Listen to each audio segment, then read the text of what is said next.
When I put out my video on upcoming JRPGs for 2024, I made a point of mentioning Bloomtown: A Different Story, an indie title that from trailers alone piqued my curiosity. Reading into it further, I saw it ticked a lot of boxes. It was turn-based, it had traditional leveling up, a focus on lore and narrative, so when considering all of that, it went straight on my personal backlog for when it finally got released.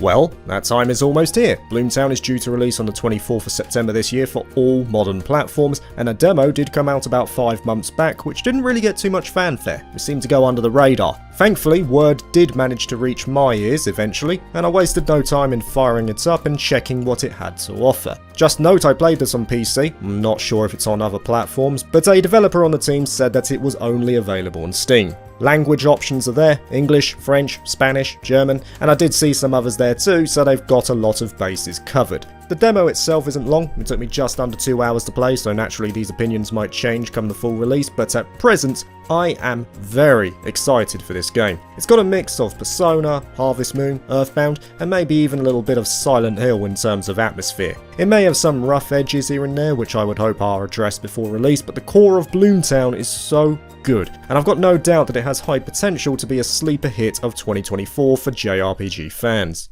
The game is set in 1960s America, where a pair of siblings called Emily and Chester are on their way to spend their summer vacation with their grandfather, who lives in the suburban settlement of Bloomtown. When they get there though, it's pretty clear that something isn't right about this town, and there are already early signs of something sinister beneath the surface. Eventually, Emily finds out that demons have invaded Bloomtown, and she is tasked by Lucifer to defeat the ringleaders to free the town from their clutches. And in order to do this, Lucifer grants her his powers and a guardian spirit to stave off these demonic forces.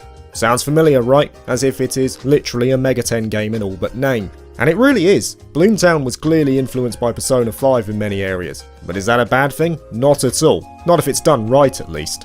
Exploration for one. Days proceed in real time, you take control of Emily and go around the different areas of Bloomtown to advance the plot. Those who explore though will find plenty of activities to enhance Emily's latent characteristics. Her skills are split into different areas like charm, guts and intelligence, and certain things she does in the world will increase those stats. For example, if she reads about history, then her knowledge will go up. These skills are important though because Emily will sometimes have a choice to take a chance on a more favourable outcome when talking to other characters. They're easily spotted and they depend on a certain stat, giving a probability as to whether that option will work. The ultimate outcome is determined by a dice roll, but there's definitely RNG involved here as rolling a double 1 will cause the endeavour to fail outright. Still, impetus is put on the player to explore Bloomtown and engage in the varying side activities to increase these stats, while also keeping an eye on the time as certain events will occur on specific days. It also appears that doing so will unlock more confidants or social links for Emily to pursue. Certain areas are locked off and require a side quest to be completed, which are tracked in the game's menu. I imagine completing these will lead to new confidants being added to the list, and I imagine they'll proceed in a way that is familiar to those who played Persona. I'm not certain of that as the demo ended before I could see it in full action, but the clues were pointing in that direction. The story too seems like it's on the right tracks. It's very clear what it's aiming to do. You're spending 3 months in Bloomtown over summer, take out the demons and figure out the cause of why it's happening. I'd like to think that it's going to be a bit more involved than that, but it started off well enough. But on the downside, it is worth mentioning the grammatical errors. There were quite a few of them throughout my playthrough. Again, it is a demo, so I'm not going to come down too hard, but I would like those to be addressed for the full release. In addition, I do think the UI is a bit cumbersome to navigate. For one, equipment is sometimes put on a character automatically, and there is no indication that this has been done. So every time I picked up a new piece of gear, I would be checking each of my party members to ensure it was actually equipped. The last part in regards to the UI though is that the quest updates happen frequently, like they'll be popping up all over the place. This is something that was clearly done for player convenience, but maybe there might be another way to make a player aware than having these pop-ups at every major juncture. But the UI you can get used to, even if it does stay like this. My real concern is the autosave feature. It looks like there's no way to manually save your game at present. Instead, when you get to certain points of the game, it will autosave for you. This doesn't make sense to me. And maybe that's something that is just a demo-only feature similar to Octopath 2, where you only got one save slot. I personally would like the option to save manually though, especially for a JRPG that I imagine will be about 25 to 30 hours. Eventually, Emily will start to find herself in the Underworld, which is basically the demon's realm that runs parallel to Bloomtown. It's here where the residents of Bloomtown are periodically abducted, and Emily along with her group work together to attempt to rescue them. This is the other main offering of the game. You make your way through a dungeon, do puzzles and fight demons. By the numbers for all intents, but Bloomtown really comes into its own on this front too.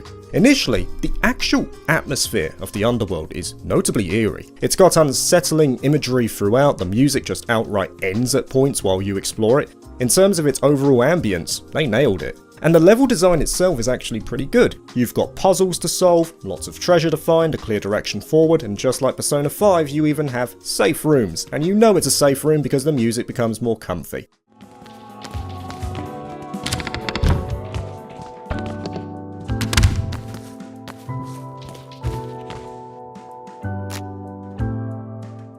As a side too, I have to give massive props to the visual style. It's very pleasing to look at. Well animated models, smooth movement, and a colour palette that matches the atmosphere.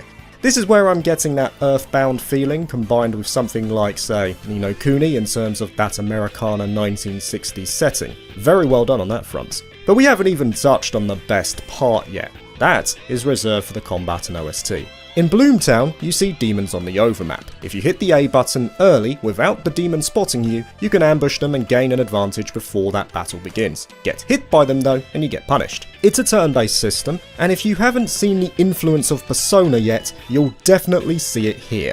All buttons are mapped to certain abilities like attack, guard, and using your spirit. All enemies have certain elements they are weak against. If you hit a weakness, you can knock the enemy down, and if you do that to all of them, you can either launch an all-out attack or capture the demon for your compendium. That demon can then be added to a character as a sub-demon, and you'll get all their abilities, some stat boosts, and also their affinities as well. Hitting an enemy weakness also allows the player to do one more move, so really the only thing that's missing here is the baton pass, and who knows, that might even get added for the full release. But I'll reiterate, that's not a bad thing. If you're going to draw influence from something, it might as well be one of the best JRPGs to release from the past decade. I'll take more of that. And even then, Bloomtown does stand out in its own way. For one, if you hit an enemy with a status ailment like Burn and then blast them with a direct attack that complements that, you deal more damage. And it's pretty clear that in the early stages at least, status ailments and buffing/debuffing are a big part of the makeup of this combat system. You actually get very little direct attack abilities. And for that reason, this is my own personal preference by the way, I think the status ailments should count as hitting an enemy weakness. So for instance, if an enemy is weak to fire, then hitting them with Burn not only afflicts them with Burn, but also hits their weakness too to play on the once more mechanic. I think this will get better as the hours pass, as you'll clearly get more options to work with, but I found that to be a small point of contention. The bigger issue I had though is that the characters miss so often. Like yeah, miss every now and then, especially if you're debuffed, cool, whatever, I get that. But missing 2 or 3 times in a row with no mitigating factors? Nah, that's a bit overtuned for me. Especially if the combat is all about hitting enemy weaknesses to get more turns. Missing just derails the turn completely. Even so, Bloomtown does show mercy somewhat because your characters fully heal after every fight. That might be a point of contention for some, but it's there. At its core though, the combat is fantastic, really fun, and I'm certain it will get better as the hours pass by. It helps too that it is accompanied by an amazing soundtrack, even early on. You have different ones for ambushes, normal battles, boss battles, and they're all stellar, man. The OST is killer. I can't wait to hear more of it, and hey, I've said many times before, if you've got a good OST, you've won half the battle for my seal of approval. Banging.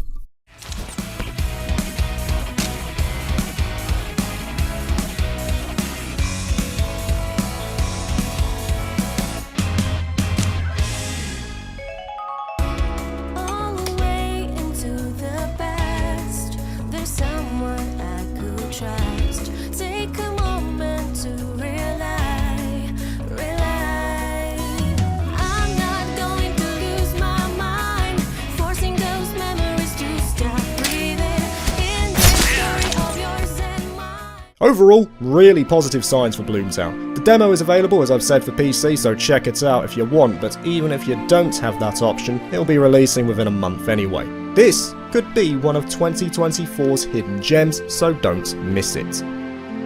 Thank you for watching this video. If you liked it, please like and subscribe for more JRPG content, and consider joining my Patreon if you're interested. Peace.